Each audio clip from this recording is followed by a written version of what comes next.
We will kill you.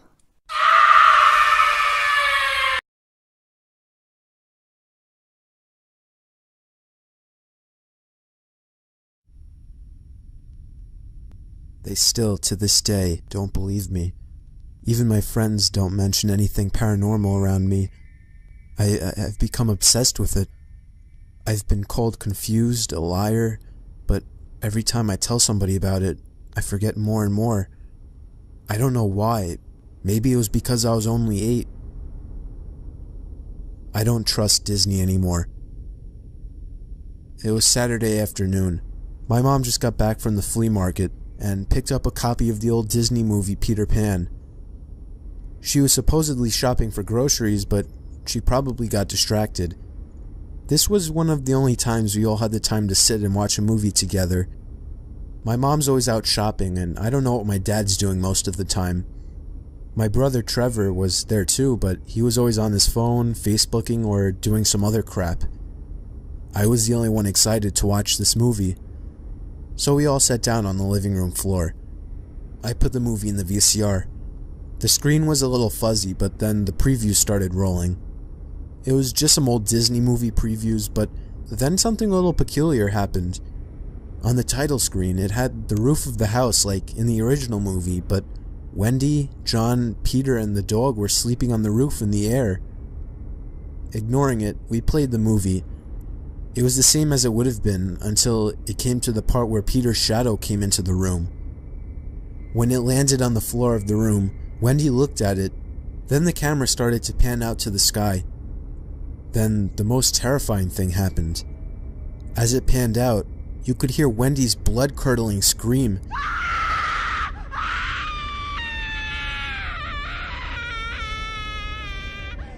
My dad, panicking, went to the VCR and took out the tape as soon as it went wrong.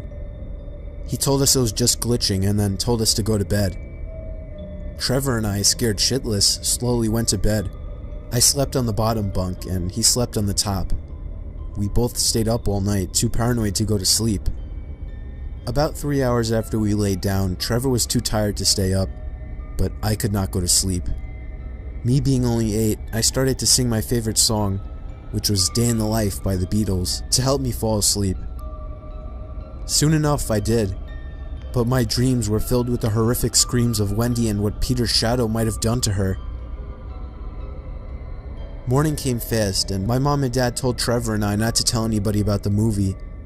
As hard as it was, we didn't. When we were on our way home, we both thought we were being followed. We just ignored it because we thought it was just the paranoia. We had a pretty normal afternoon. After our dinner, we both went to bed.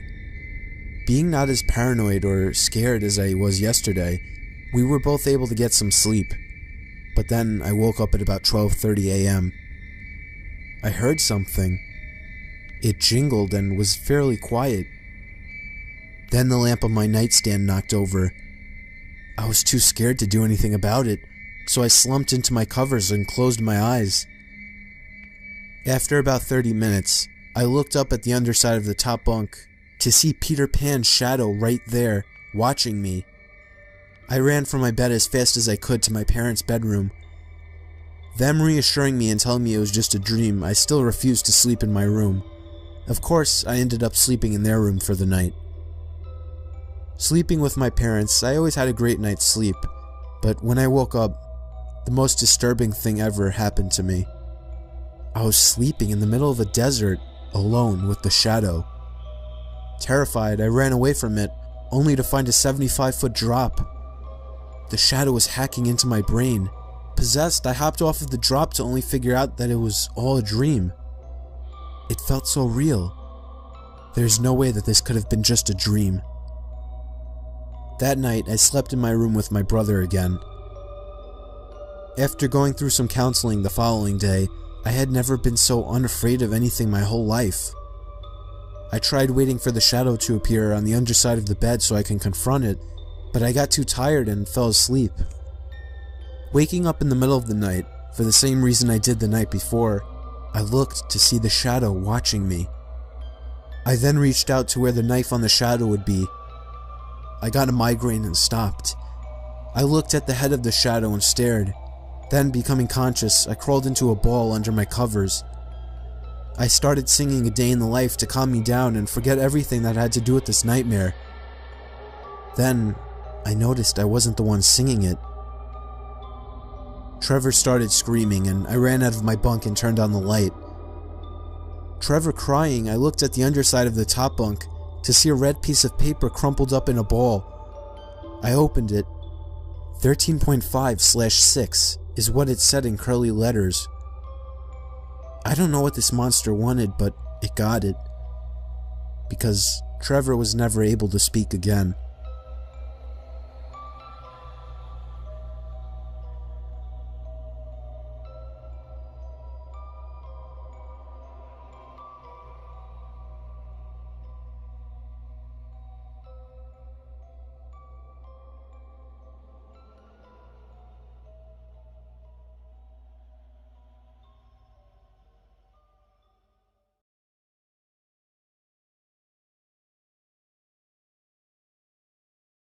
I lay on the couch in the living room watching TV on a hot summer night. My bedroom always gets too unbearably hot on nights like these, and it doesn't help that there's no air vent in the room, so it's not uncommon for me to just fall asleep on the couch next to the AC vent on the wall in the living room. I just recently bought this house, so if I was aware that this would be a problem, I might have reconsidered. It's almost 2 in the morning, and I can feel myself drifting into that half-asleep stage, so I grab the remote and turn off the TV. I close my eyes. Keeping them shut is easy. The loud sound of the AC blasting air provides a nice white noise, and it's actually rather relaxing. Pretty soon I'm fast asleep, and a dream erupts pretty quickly. I'm in my office at work with the AC blasting in the background. Suddenly, someone starts fiddling with the doorknob to my office, struggling a bit to open the door until finally the sound of a door opening and closing, and then heavy footsteps of somebody walking up to me. It's my boss, and he's holding so much paperwork that it resembles a textbook. I look down and see that he's wearing really heavy boots.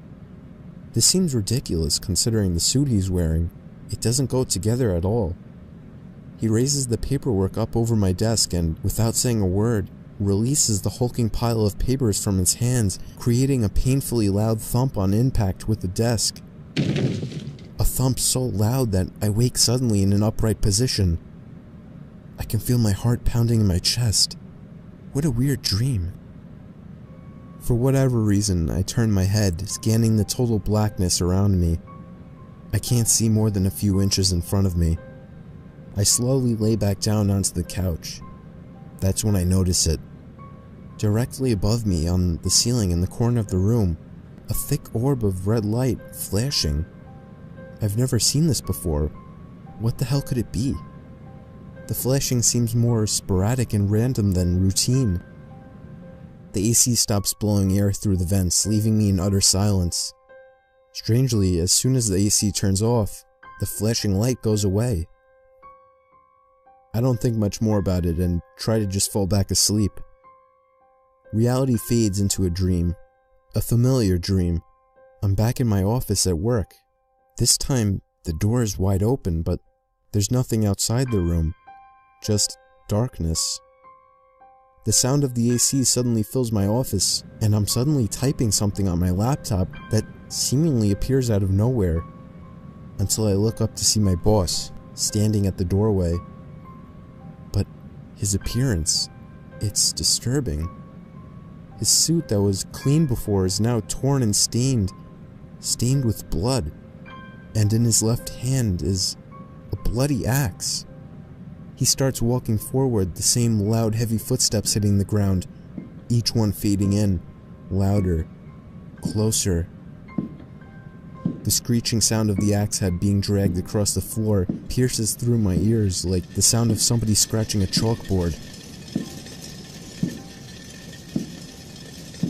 It's all too real. Another loud thump. The same exact noise from before wakes me up. I sit up, taking heavy breaths as my heart beats even faster than before. The AC is back on, blowing cool air in my face, which calms me down a bit. I lay back down and am once again greeted by the sight of the flashing red light. I can't figure out what it means.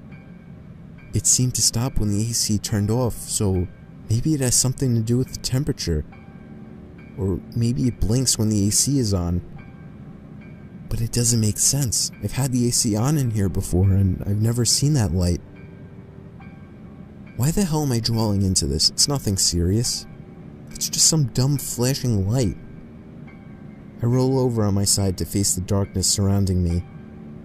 The thought that in this darkness somebody could be sitting on the couch opposite me and I wouldn't even know terrifies me.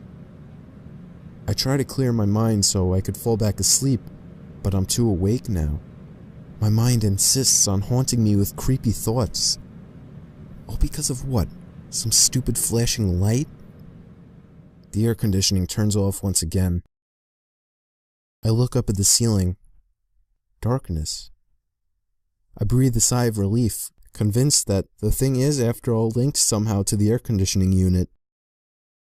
One more time, I close my eyes, hoping not to wake up again until late morning. Out of nowhere, a loud crack and thump comes from across the room, near the basement door. The kind of crack from wood settling, a normal sound to hear in a house at night. I'm freaking myself out over nothing. This is why I like the sound of the AC. It blocks out all the other random sounds coming from around the house. This house is pretty old and sounds like this are a common occurrence. I lay on my side looking into the dark abyss of my living room. That's when I see it, just barely in the top of my vision. I can make out the red glow. I look up. The flashing red light. No, it can't be. If it's not the air conditioning, then what the hell is it? That's it, I have to see what this thing is. Otherwise I'll be up all night. As I stand up, the light fades away, leaving darkness again. I struggle to make my way through the living room, waving my arms out ahead of me just as a blind man would. My right hand connects with the wall, and that's when I know I'm almost to the light switch. I approach nearer to the basement door where the light switch is, and that's when I see the red light in the corner of the room, flashing again. I freeze in my tracks, and the flashing stops again. I stand still waiting for it to flash again, but it doesn't. To think I'm losing my mind over a goddamn flashing light. I take another step nearer to the switch when it happens again. The top corner of the ceiling glows red. I stop yet again. The light turns off again. I raise my arm in the air. Red light. I lower it down. Red light. Oh my God. The painful, dreadful realization hits me in the chest. It's a movement sensor, and it's aimed to detect movement where I'm standing. Another sudden thump and crack of wood snaps right behind me, near the basement door. And I realize it's not wood settling. It's the sound of a boot hitting the floorboards.